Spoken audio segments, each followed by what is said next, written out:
We are live. Yay. Hello, everyone. My name is Iris. Welcome to the Life of Iris YouTube channel. Today, I am joined by the wonderful, lovely, brilliant, intelligent Kristin.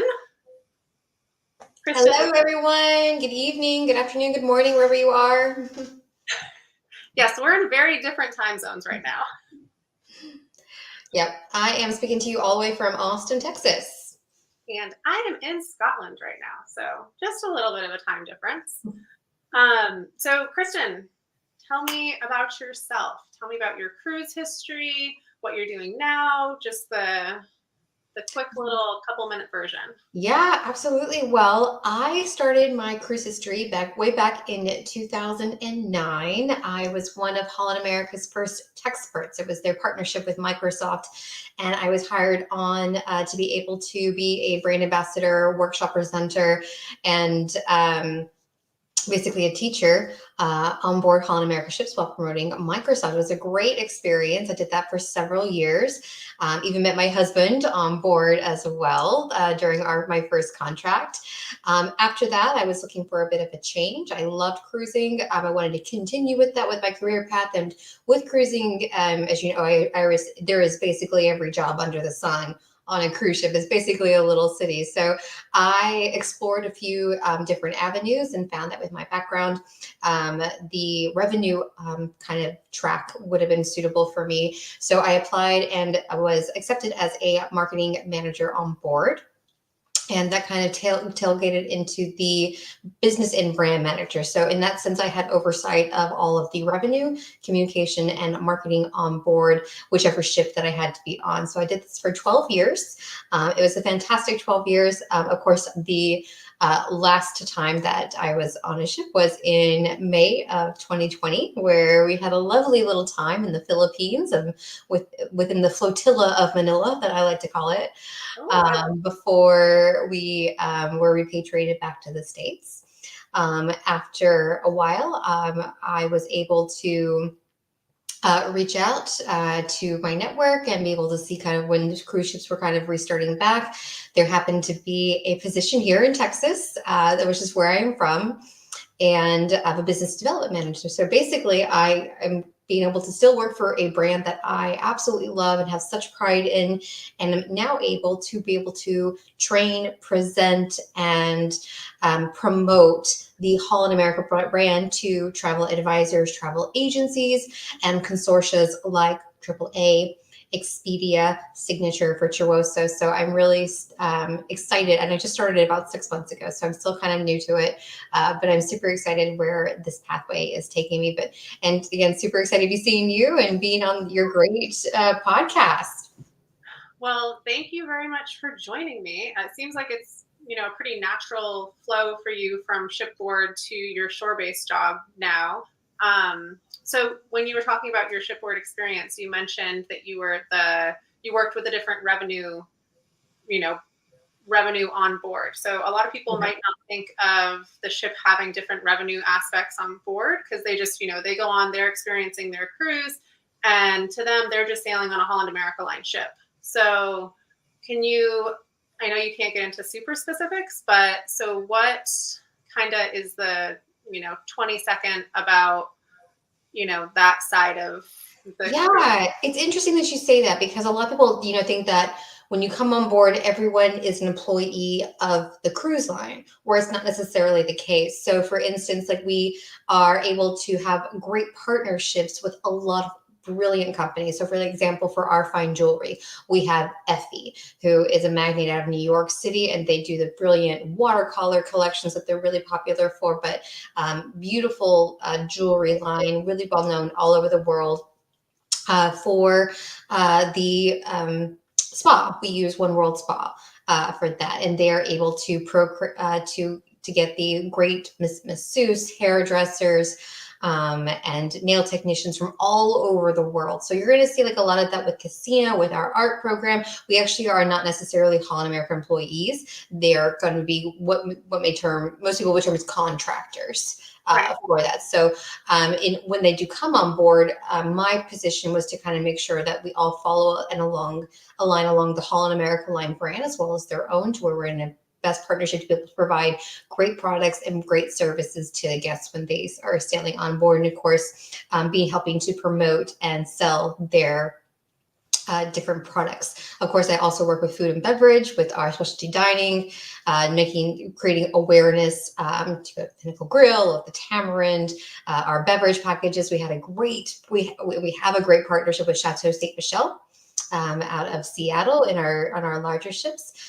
So there's really a great wide variety of individuals and companies that I really got to know very well during my time there. And so you have, you have an incredible knowledge of the Holland America Line brand, as well as those partnerships on board. And while you were working on board, you didn't just cruise to the Caribbean and Alaska. Not that those aren't lovely places to cruise. They're wonderful places to cruise, but you really got to experience the itineraries of Holland America Line. I was so fortunate enough to be able to do that. So Holland America has actually taken me to over 130 countries around the world. So I have very full passports thanks to them. Oh, I'm only at like 75 so far, so I have some catching up to do. Yeah, but it's those, those little islands like Niue, like who thinks about going to Niue and things like that. So it's it has been one of the most fortunate experiences that I could have, ever have imagined.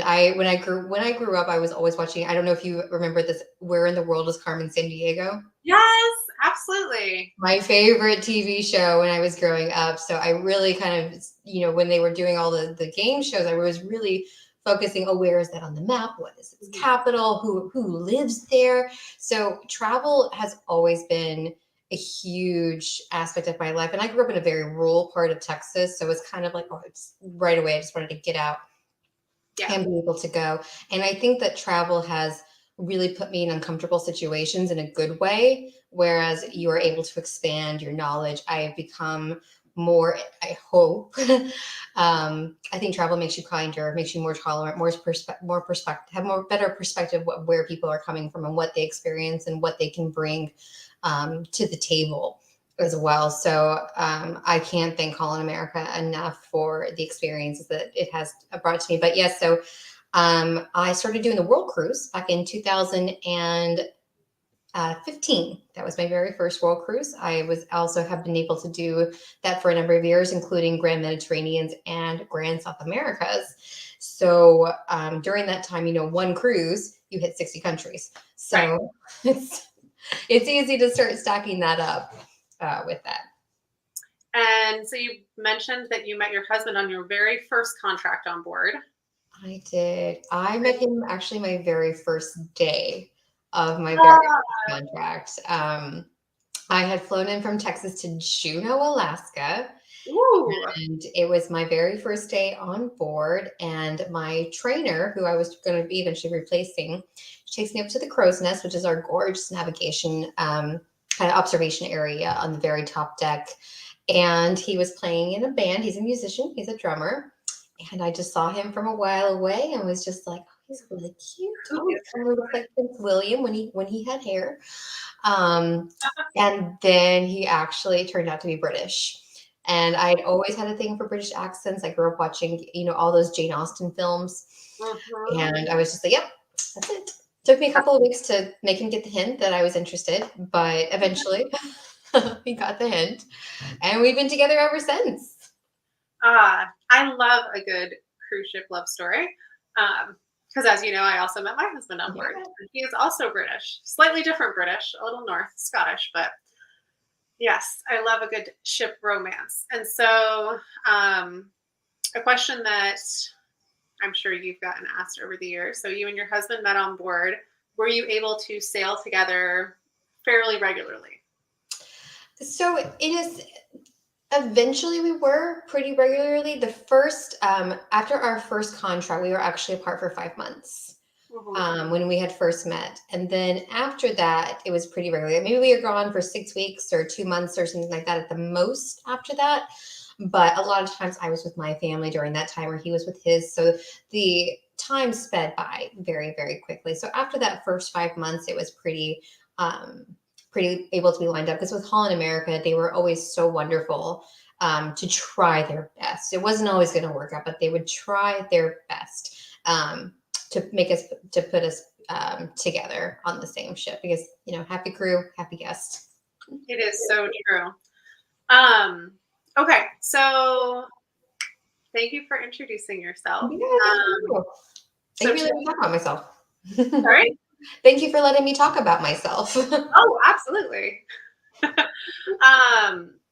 Yeah, and that's just scratching the surface as to your experiences and everything. So today we are going to chat about a topic that's near and dear to my heart because I love them so much. And we were just talking about how you've been on quite a few, the Grand Voyages of Holland America Line. Yes. So there's a few itineraries that we're going to kind of chat through. I think it just popped up there. Yep. There we go.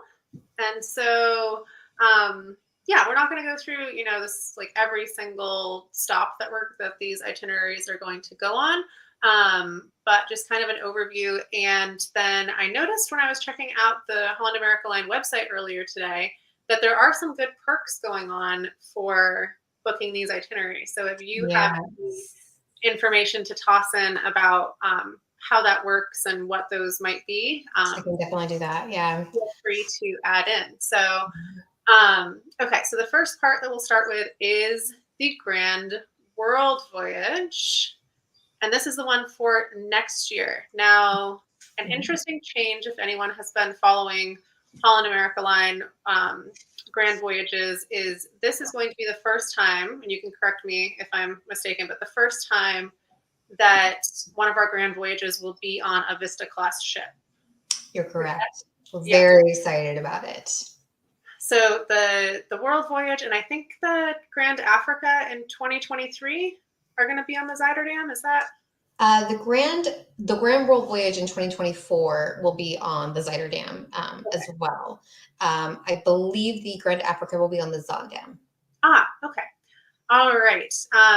So with the ship, so for those that aren't familiar, so the Grand Voyages have typically been on the slightly smaller ships of Holland America Line. So Holland America typically is considered the mid-size ship range. If you're import and you see the super mega ships, that's not where Holland America Line is, which I think is honestly a great thing because it definitely allows more space for the passengers. You're going to get to know the crew better. It's a bit more of an intimate experience, which I think blends well with the itineraries that they sail to, as well as the service that they're that they give to the passengers. I would agree fully with that. And so, go ahead.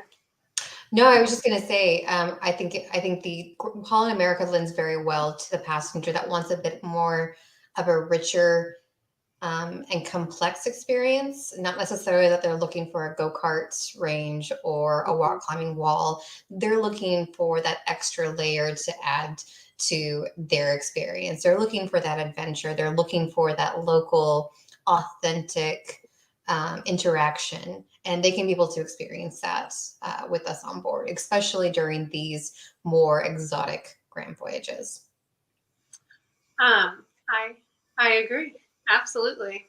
All right. So the 2023 Grand World Voyage is heading out on January 3rd. This is out of Fort Lauderdale, and it's going to have 60 destinations. So like you were talking about, you go on a Grand Voyage and all of a sudden your passport is more full than many people will see it be in their entire lifetimes. Mm-hmm. A lot of times as well, when people see this right away, they're like 128 days. Oh my gosh, I'll be so bored. That's like one of the first things I get about it. Like, what will I do for 128 days? And if you remember, Iris, I mean, our, When and Where, which is the daily program that we have, I mean, it's completely full every single day. Mm-hmm. There is, as long as you want to be able to do something, there is something always available for every like-minded and person that may be interested in doing something maybe a little bit different. So this is something that I always get like, I'll be so bored. it's very, very hard to be bored on a Grand Voyage. Well, and as the 128 days goes on, the when and where, like the activities each day aren't going to be the same for that 128 days because there are cultural ambassadors that come on board, and you might have, a different dance class or a language lesson, or there's going to be different activities that progress as you go around the world. Exactly. And that's something that I think really differentiates between Holland America Line and some of the other cruise lines that do world cruises. Like, they do focus on world cruises, but they're very segmented in some instances where a majority of our guests are sailing the entire world cruise. And so we plan our daily activities and the world cruise as planning on like if everyone were doing it at the same time. So it doesn't repeat. The menus in the dining room and the areas don't repeat. The activities, like you said, don't repeat in those senses that our ambassadors, our experts that come on board, our naturalist talks, our lectures, they do not repeat. And we have amazing parties as well that celebrate the areas that we are in, that celebrate life, dance, and music as well. So speaking of dance, this one's a little bit of a stretch for a segue, but the extended stays and overnight stays where you could maybe go out dancing. You see what I did there? I think if you go to the next slide, it will actually show you the overnights on there, which, yes, perfect. So this is the 2023 Grand World Voyage. So this is one of my favorites because it incorporates a lot of different distinct areas of the world. So you have French Polynesia. And if you see that, there's a little kind of an icon of a half sun right there. So that's going to be a late sail. So you go there, that may be an 11 o'clock or at midnight. It's going to allow you to go out to the food trucks in Papeete, going to allow you to go to the bars, things like that. Maybe go to a night show. In that sense, you see a lot of a difference between a port, if they're just going to be there from 8 to 5, or they're going to be there from 8 a.m. to 11 p.m. or even overnight. But if you see other ones like Wellington, New Zealand, that has a little moon, so we are there for an overnight. And Wellington is where we have yacht racing, is where you have amazing nightlife and great museums, and of course, it is the gateway to other areas within the North Island. Or wait, is it the South Island? It's the North Island, I believe. Wellington is it would be the gateway to the Mm-hmm. So it has some great things. And then you see over there as well, you have one for Adelaide, which is quite new, actually. So that's going to be an overnight. I love Adelaide. It's one of those ones that you don't think about going to Australia about, but it has some great wine countries. It has one of the best interactive wildlife parks as well there to go to. So it's a great city, and it's a really quick, lovely little train ride right from the port as well. Cape Town, I mean, that's going to be amazing. One of the great things about here is that when you do go to some of these ports, you're going to have, like you mentioned, overlands. So when you get in Sydney, that's going to be an option to go to the Great Barrier Reef or to go to Uluru in the middle of the continent. In South Africa, Kruger National Park, Victoria Falls, Etosha, Botswana, and Chobe National Park. There's going to be some amazing opportunities within here to dive more deeply into some of these overland options. And when you take it with the ship, you can just go do your tour, and then you fly back and pick up the ship at its next port of call. So you mentioned overland and that you'd be flying back. So for someone that doesn't know what an overland tour is, can you give just a quick explanation as to what that would look like? If you're doing it with the cruise with Holland America Line, they're going to take care of all the details for you.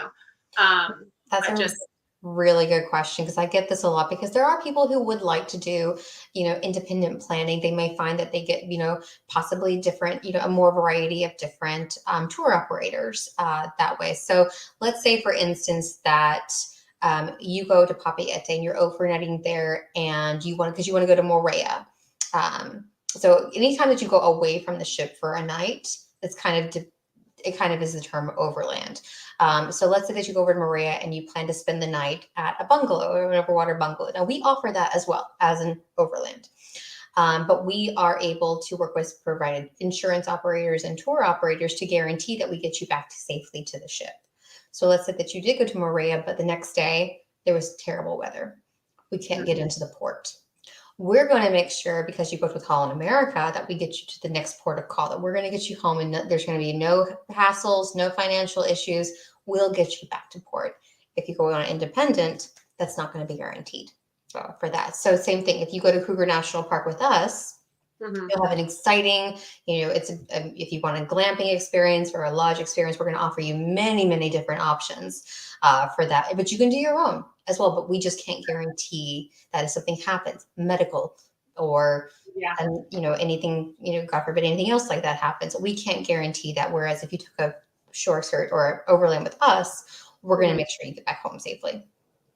I have two of my favorite guests. So as I say this, so when you are on these Grand Voyages, the guests, like you were saying, a lot of them are on for the entire voyage. A lot of them also come back year after year. And so there are faces, if you've been on these cruises a few times, that you'll recognize. And they become, maybe not quite like your family, but you're like they're, they kind of are your onboard it's family. Kind of like an adult summer camp. Like you just go back and, go back kind of thing like that. So yeah, it's your adult summer camp family. So a couple of people from my adult summer camp family had done their own overland tour in Australia, and then the whole world shut down. And so then they were in Australia having to sort it out on their own, not necessarily on their own. They figured things out, but it was definitely more stressful for them in the situation that they had booked this overland tour on their own. They had organized their whole thing versus if they'd been with Holland America Line to take care of those very stressful details. Now, that's an extreme example of an advantage of going through Holland America Line when you're doing these overland tours. But there's definitely some ease of mind that can come with that. Absolutely. And so just as a very quick to sum up this part, for those people that haven't done these really long voyages, they might think that this is just a crazy concept that you can actually just leave the ship as part of the cruise. So you're 128 days, and you might actually, if you're doing an overland tour like this, if you want to go on an African safari, you might leave the ship for 3 days to go do that safari and then rejoin the ship in another port. So it's kind of wild if you're used to doing, the 7-night cruises or something, that, that's something that can be part of this. But if you're in a part of the world that you've always wanted to go to and you want to explore a certain area a bit more in depth than what you're going to be able to do, even with the overnights and the late night sails, that this is an option. Take that opportunity while you're, a 25-hour flight away. You're already there. If it's something you've dreamed of doing, here's a chance to do it. It's a great way to put it. Absolutely. Okay, so I want to make sure that we get through some different itineraries. A couple things on this itinerary that I really love is that it's going on the southern part of Australia. So often the cruises are curving up around the northern part of Australia. They're stopping in Singapore and whatnot. I like that you're getting, this is definitely adding some ports in, because I've been to Australia quite a few times, but I haven't ever been to Adelaide. I just haven't ever made it down around that part. And then of course you've got Africa as well as Norway. Isn't that such a contrast? I love it. All on one cruise. It's fantastic. And you got your Scotland up there as well. We got Portree and Avon. I love it. Okay. So we were saying this is on the Zuiderdam. That is a Vista class ship. The previous slide was saying that only veranda staterooms are still available. So world cruises are known to sell out. So if it's something you're interested in, definitely contact your travel advisor. The travel advisor is going to help you much more than if you were to try to go online and be able to book it yourself. They will know the ins and outs. They will know all of the different advantages for booking, what way to book, how to book, if there's any promotions that are applicable. They're going to be able to be your amazing resource for that. This is something that I've really learned in this role, is that I will never book anything without a travel advisor, because they do get deals and promotions and other aspects that the general public just do not see. All right. And next we have Grand Africa. So this is something that's really interesting, because a lot of people think like, oh, 128 days, that's too long. It is over 4 months.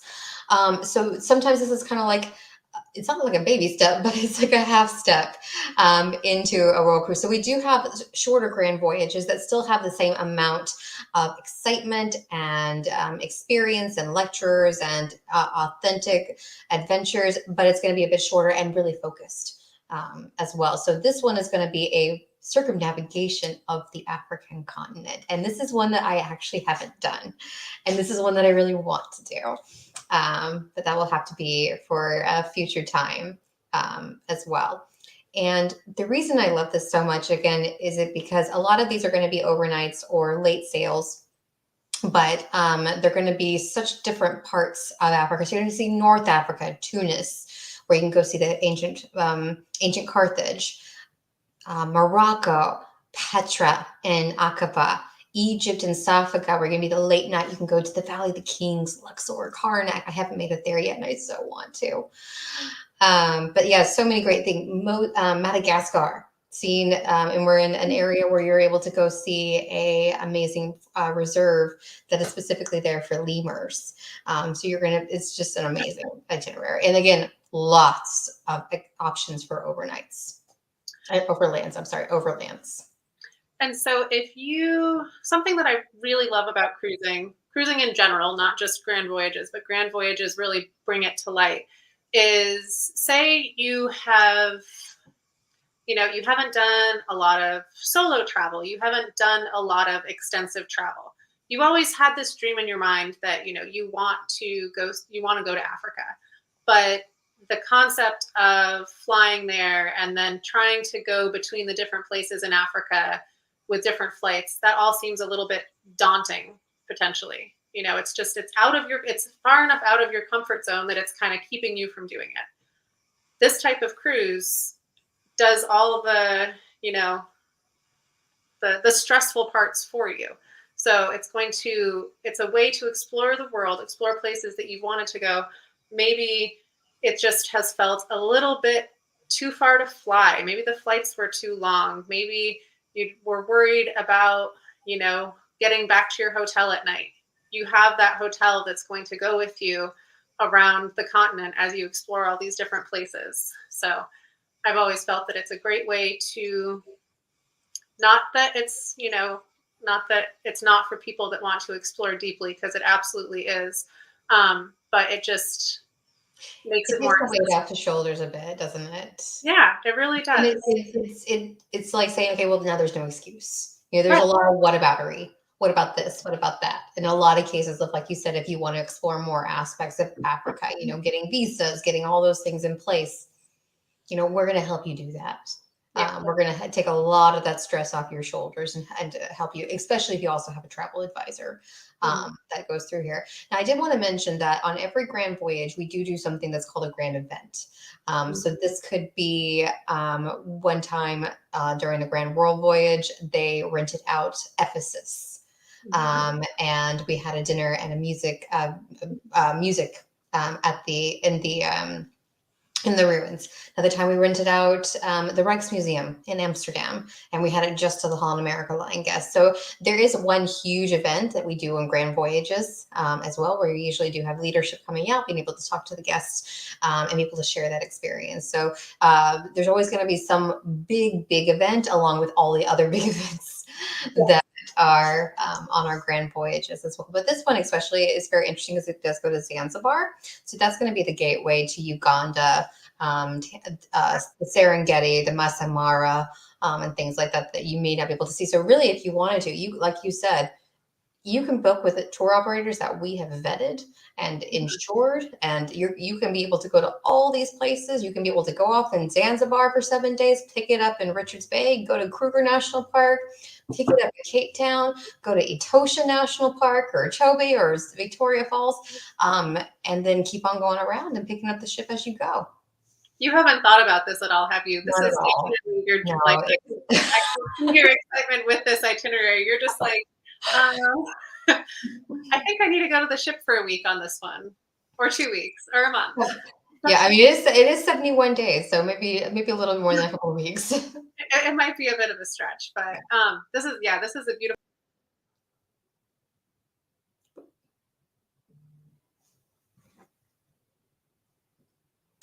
I think we may have lost Iris on this one. Give me just a quick second, folks. Let's see. Well, I hope everyone's enjoying so far. Oh, there we go. Iris is back. Okay. I have no idea what just happened there. I'm sorry about that. It just all of a sudden was like, and we're not there. So let me just pull up the slides again for us. There we go. And it's like it never happened. Okay. Wonderful. Oh, this slide's out. This is what you were talking about earlier. So each of these Grand Voyages are going to have really great promotional offers if you book early. So for example, this one is for the 2023 Grand Voyage right here. So if you are to book early, you can possibly be able to, and depending upon the category that you do book, you'll be able to receive up to $67,000 of credits and amenities that will be part of your account for that. So for example, if you were to get a Vista Suite or a Neptune Suite, you're going to get up to $2,000 on board per person to be able to spend as you wish. Shore excursions, spa, art, whichever as you would like. You're going to get minutes on your internet package. You're going to get prepaid all your hotel service charges. That's going to be the crew gratuities. Complimentary excursion. Your luggage will be picked up and then delivered to the from your home to the ship, and vice versa. You're going to get some liquor when you come on board.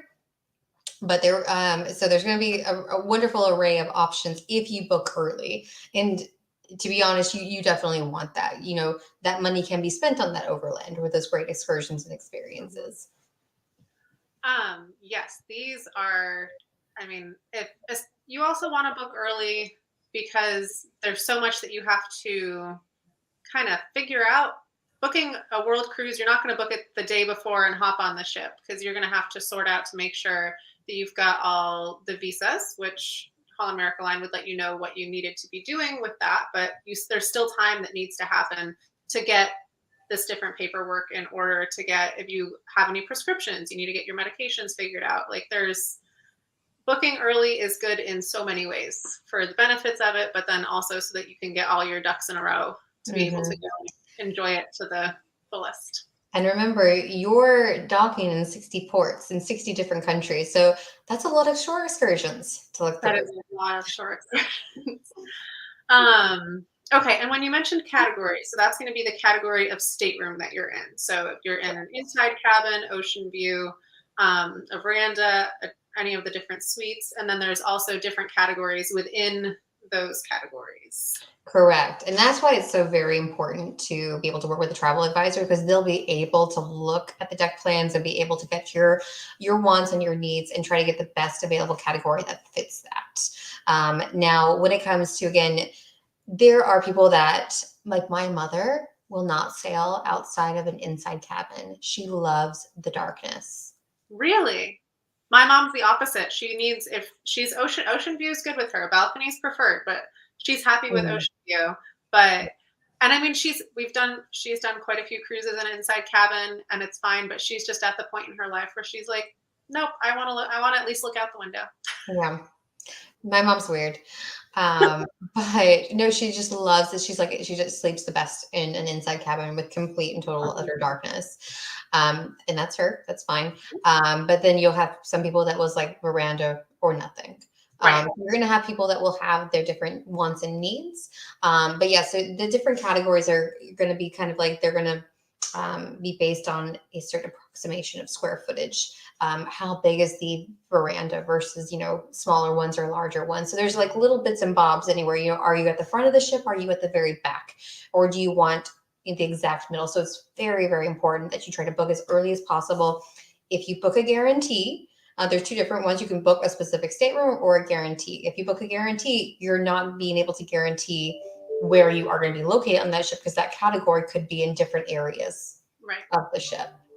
So again, if you know what you want, you know where you want it, you got to be by an elevator, you need to book that stateroom as early as possible. And if you book early, then you're going to be eligible for all sorts of benefits, which really do add up while you're on board the ship, especially when you're on board for that long. I mean, just having the prepaid crew appreciation, the crew gratuities, that's huge. 128 days worth of that. That's a lot of money that you'd be saving right there. Exactly. Yeah. Okay, the next one. This is one that I would be super excited about. My top place I want to go in the world is Antarctica. I even have an Antarctica mug. This is my husband's because he's been there all sorts of times, but I haven't been there yet. And so I would be really excited for this one because not only there's South America, but it also goes to Antarctica.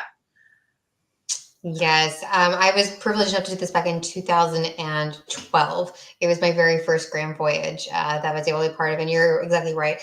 Antarctica changes you. There's two questions that I always get about having been cruised. Like, where is the first place I should cruise? And what is your favorite place that you cruise to? The first place I always say is like Alaska. Your first cruise should be Alaska. So it's a great place to start off with, great nature, great wildlife, and just great surroundings. My favorite place is Antarctica. It is a place that is of the utmost purity that I've ever seen or encountered before. I just remember the first time that I was there, like we were all outside just looking at, just in awe of our surroundings, and people spoke in whispers, and not intentionally. They were just like speaking, but it was like they were trying to not disturb things that were happening. So everybody was speaking at a much lower pitch and just kind of not intentionally whispering. And that's one of the things I took away from it. I mean, it really affects people. And when we have the scientists coming on board and the wildlife that's surrounding and just the pure quietness, and just eerily quiet, kind of alien a little bit, it's something that I wish that everybody could be able to see. Yeah. Yes, I've seen pictures. It's very high on my list.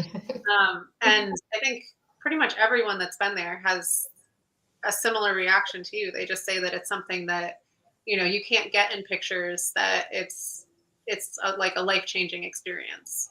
Truly is. So this itinerary has far more than just Antarctica, not just Antarctica, but far more than Antarctica. Another big highlight is the Amazon River. Yes. So we go all the way up into Manaus here, and you're going to be able to see different areas of the Amazon. Say in the Boca de Valera is actually a indigenous town. Parentis, you're going to be able to see a similar version of the oh my gosh, I can't remember what it is. The big parade in Rio de Janeiro. Carnival, yes. You're going to be able to see a similar act of what they do in Carnival. But Manaus it's really something, because when you're going down there, I mean, you're surrounded by literally just the Amazon forest. And when you get to the Amazon, you're able to go within the areas. I mean, when I was there, it was great. We actually got stuck in a boat there, but we had like monkeys everywhere and bird life, and then like a boto dolphin there while they tried to get the reeds out of the propellers in the back, and we got back fine. It was great. But there was just some of the most amazing experiences. It is hot. It is warm. So dress appropriately. Bring bug spray. The bugs are big. But it is the Amazon. This is what you're supposed to go, and travel is supposed to make you feel a bit uncomfortable, supposed to make you think, and going through some of these places is definitely just that. I mean, you think of Rio de Janeiro and you think of, Sugarloaf Mountain and Copacabana Beach, but you don't necessarily think of the slums that are there. The contrast that you're going to be seeing in some of these places is just unreal. Some people will go like, why are we even going to this, Santorin or Alto di Ciao. And it's, again, to expose us to different ways of living and different peoples that we share this earth with. I always found it interesting I have different parts of the world, but in French Polynesia, we were in Bora Bora, and there was one place we were walking along the side of kind of that main road when you get off the ship, and there's one spot where you can see the overwater bungalows. So these are, $1,000 a night bungalow kind of things that are right over the water. And in the same line of sight, you have, the houses that have dirt floors and everything. And it was just like, the contrast was directly in front of you. Same line of sight, if you took a picture, it would have the contrast was, but that's what travel does, that it shows you the parts that are in all those Instagram pictures, and it shows you the other parts, and it changes you, I think, for the better. So agreed. Other highlights of this, it is definitely, I would say, Stanley in the Falkland Islands. If you want to see, you'll see penguins in Antarctica, no doubt, but you're going to see a ton of them really, really up close. In Falkland Islands, would definitely recommend the king penguin colony. The rockhoppers are also so cute. You see all these penguins, on planet Earth, March of the Penguins, things like that, but you don't really, recognize the robust smell that thousands of strong penguin colonies are going to get. You can smell it before you see it. And it's fantastic. They're so amazingly cute. But again, it's a part of the people's everyday life there. And the strong Britishness, I mean, my husband being British, your husband being from the UK as well. The people are very proud of being British. So I actually saw more British flags and like more kind of like, what is that? Like patriotism, but yeah, like more kind of obvious signage and flags and things like that. Like, for, long live the Queen. Than I probably did in England a lot of times. Huh. Oh, that's very interesting. Yeah.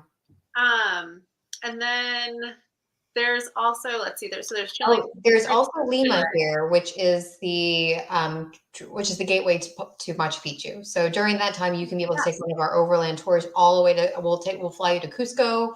You'll go up the next day to Machu Picchu, take the beautiful train, and then be able to come back to Lima or Pisco from that, and have a really brilliant experience on that. That's just something that if you can do it, if you know that you have because it is high. A lot of people do need, some oxygen or things like that. I even had it. Yeah. I got that really bad headache when I went up there. But it was fine after that, just kind of altitude. You just got to get used to it. But I remember we had a 95-year-old on the tour that I was on, and that was her bucket list. She was going to see it no matter what. And she was fine. She was in great shape too, but she had a great time there. But yeah, it is high up elevation, but it's so worth it.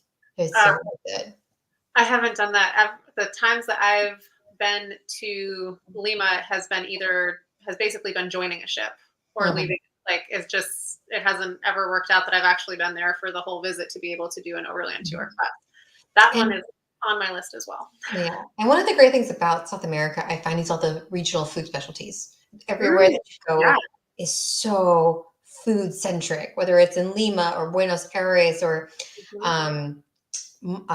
Montevideo is one of my favorites as well. You just go right off to the market and it's just barbecue. It's great. Rio de Janeiro, the last thing I did was a food tour around there. And it was just, you see people, we take you to markets, we take you to spots at cafes, and locals are there. So you're becoming a part of the local everyday life. It's a wonderful experience. Let's see. Oh, and then of course you go through the Panama Canal. So, a lot of guests that will be doing a voyage like this may have been through the Panama Canal before, but there might be some first timers. And of course, going through the canal is always I'm going to say an exciting experience. It's definitely interesting. It's longer than people would think for, though. Like, it takes, it's like an 8 hours, 10 hours. Yeah. Mm-hmm. To get through the whole canal. So, yeah, I would love to do this itinerary someday. Yeah. So Okay. the next one Yeah. is going to be the 2024 Grand Voyage. Now, one thing about Grand Voyages, we always do them a little bit different. So if you did it one year, it's going to be a little bit different than next one. So this one you can see is very Asia-centric. So it's going to go up to some very interesting ports of call that I've actually never been to. I've never been to Omezaki or Fukua. I'll let you do Fukuoka. Fukuoka, it goes to Abu Dhabi, it goes to Mumbai. You'll be able to go to the Taj Mahal or Rajasthan, Istanbul, Jerusalem. You'll be able to do some overlands over there, visiting the Dead Sea and some other really great biblical cities that are there. So Guam, Saipan. These are some very kind of very hard to get to places that cruise ships They do really not are. want to go to. But one of my favorite areas are from the Hong Kong to Singapore area. Mhm. So Vietnam, Yeah. Thailand, Cambodia. Those are some really wonderful places to visit as well. And you'd also have the option to go to the Great Wall of China. Mm-hmm. Yeah. Yeah. And this one also goes through the Amazon River. I've never seen this one before. So going through the Amazon River and then going back Right. out and then going. So it's a very unique itinerary. Which is good because the World Cruise guests, many of them have done it many times. So it's good to, it's not going to be the same year after year. It's going to be something different each time. So, Very and true. you can't do everything for each port. So even if you've been to a port before, there's still going to be something new to do in that port. So there's still going to be something, something new to explore. Maybe you went on a cultural or maybe you did museums and instead you can do food. You can, there's different ways to explore a port. Mhm. And so even if you've been there before, there's always more to see. Yeah. Last time I went to Dubai, we went snow skiing in the Dubai Mall. So I would be interested to go back there and maybe do something a little bit different. Yeah. You went skiing. Oh, I would not think of that with Dubai. Yeah, they have an indoor ski resort. Sure. Yeah. It was actually amazing. I was very impressed. I went skiing with my brother about a month ago in Vermont, and this is in Fahrenheit. I mean, I think it was probably 0 Fahrenheit, and that was like a warm day in Vermont this year. So I would hope that the indoor snow skiing wouldn't have to be that cold. It's pretty cold though. It is cold. Yeah. Hmm. Okay. All right. This one we have. Yes. This one's new. This one has not been done since the early 2000s. Okay. This is something brand new that probably a lot of people have been hoping for a while now. So normally we did like a Grand Asia, but this time instead of doing the Grand South America, we're going to be doing the Grand South Pacific. So basically a full circumnavigation of Australia and New Zealand and getting into lots of those wonderful ports of call that not a lot of people can do, like the Cook Islands. Niue is actually really cool because they have the biggest crabs on the earth. They're called coconut crabs or robber crabs, and the claws actually crush the coconut shell. They're big enough to be able to do that. They actually had them on leashes when we were there last time. They're big enough to have them on leashes, like a dog. It was like a crab dog. Sure. But yes, this one's and Komodo Island, where you can see the Komodo dragons in Indonesia. Broome, very hard to get to. Port Brisbane, amazing. The Gold Coast, the vineyards of the South Island of New Zealand. I mean, this is a gold mine of amazingly hard to get to ports of call, all in one round trip from San Diego. Yeah, which is wonderful. That's something we haven't chatted about yet, but the fact that these are round trip from, pretty common U.S. ports. And so you're going to be able to circumnavigate Australia from San Diego.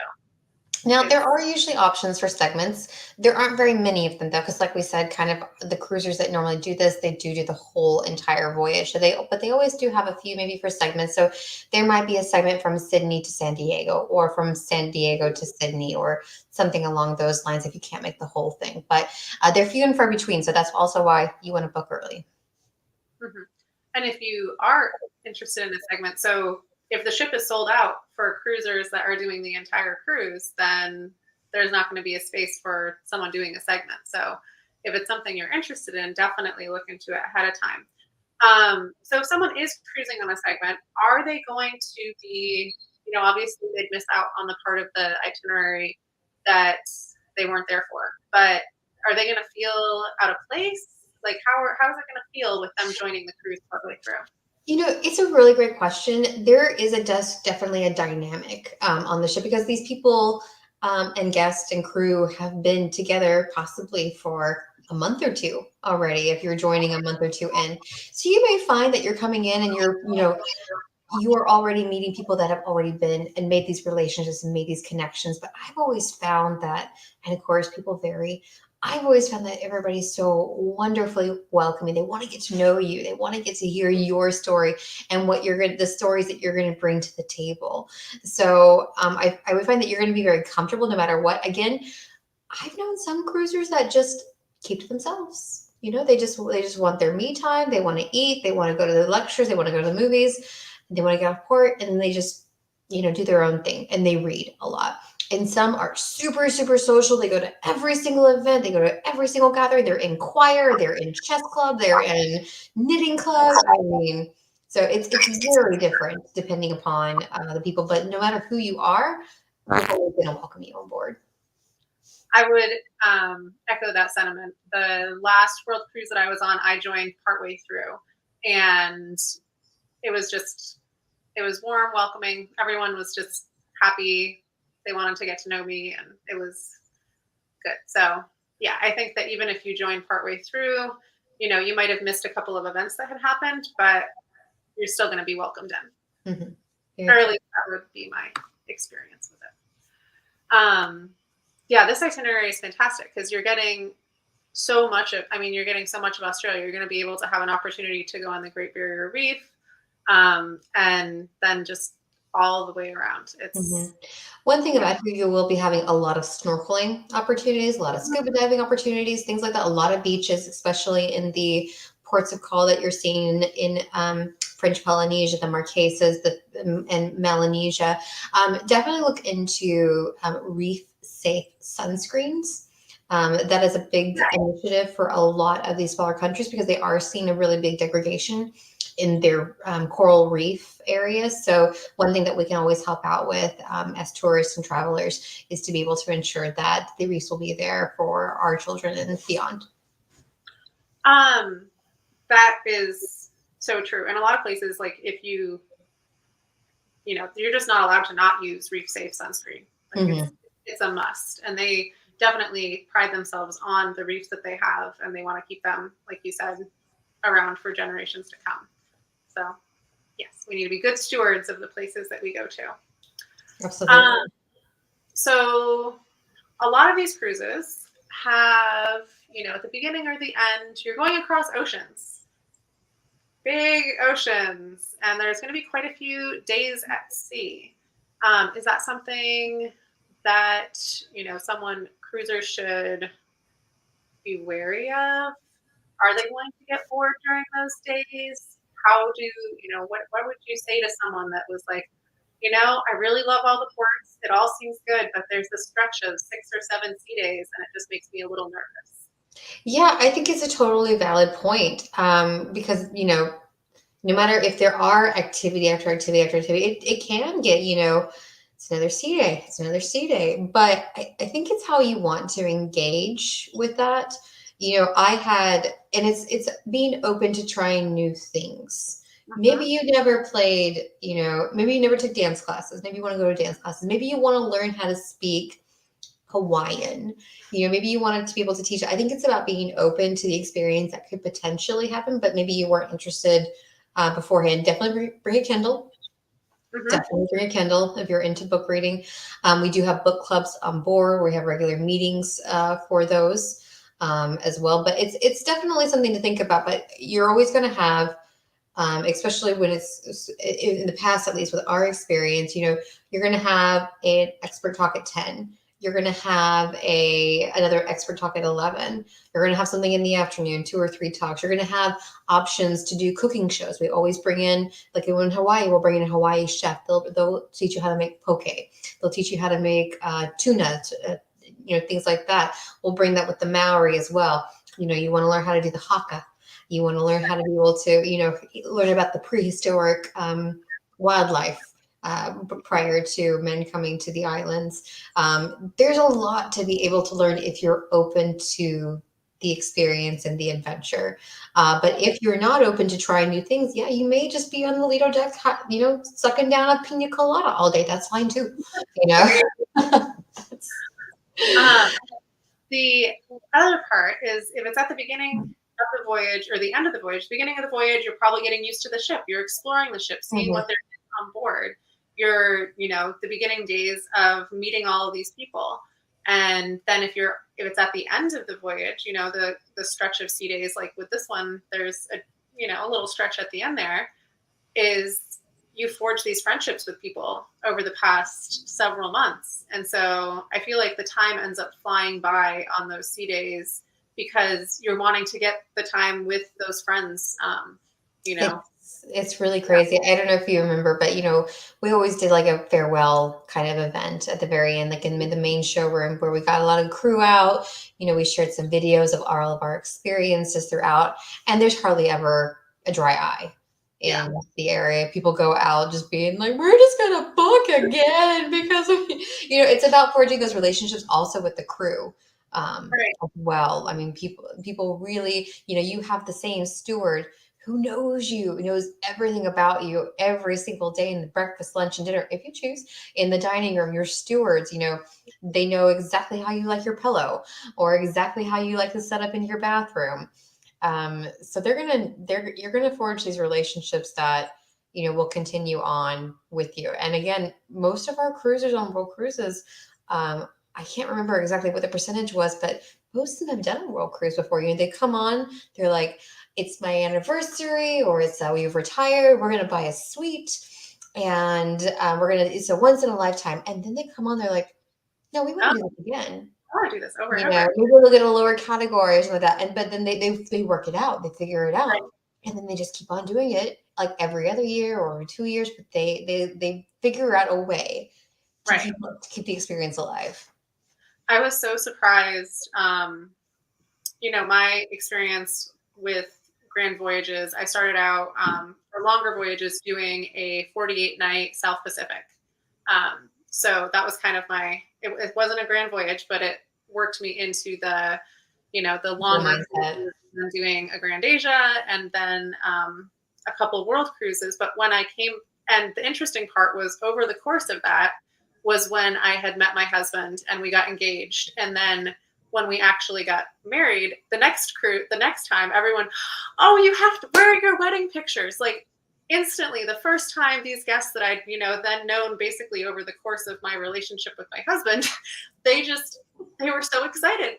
Oh, we have to see all, and literally, I swear, I spent 2 days just sitting by the pool with my laptop showing past guests my wedding pictures because they were so excited for us. So it was a very heartwarming, wonderful experience. Because I'm like, oh, you guys, it was that adult summer camp at sea. Yeah. Okay. So we have another Grand Africa. Slightly different, just slightly. Actually, you know what? I may have given you the wrong slide. I do apologize. This is the same one. But there is a Grand Africa. This is 2020. Yeah, this is 2023. Yeah. There is another one out. It's a different one. I apologize for that. So it is slightly different. I think it's 2 extra days longer. Nice. Than the 71 days for this year. But the same idea. Again, you're going to be having a wonderful experience in the continent and be able to really immerse yourself in the history, the lore, the wildlife, and the nature. So I know we are running out of time. I do want to just quickly toss in a little bit that, so say you're someone that is between wanting a 1 week cruise and a 70 night Grand Voyage.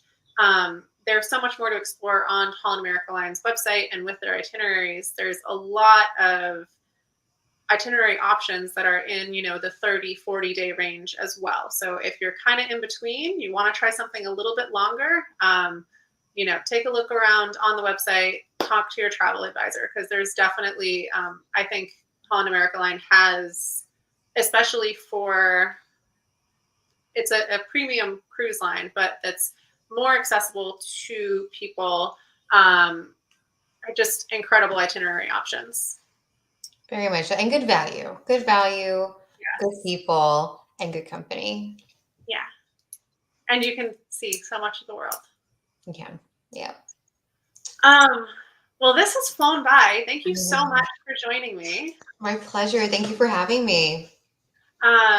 It's wonderful to see you. And I'm going to quickly plug, I might put a link to it down below, but Kristin's husband is like TikTok famous with his drumming videos. So I might put a link to it in the description of this video. You're so kind. Thank you. He's pretty proud of it. It's kind of blown up. Yeah. Yeah, he's a little bit famous now. So, all right. Well, thank you very much. I hope you have a great night. I hope to chat with you soon. And thank you for having me again. It was so good seeing you, Iris. And thank you to all your listeners for having me on board. Yes, thank you. Okay. All right. Y'all have a good one. Bye.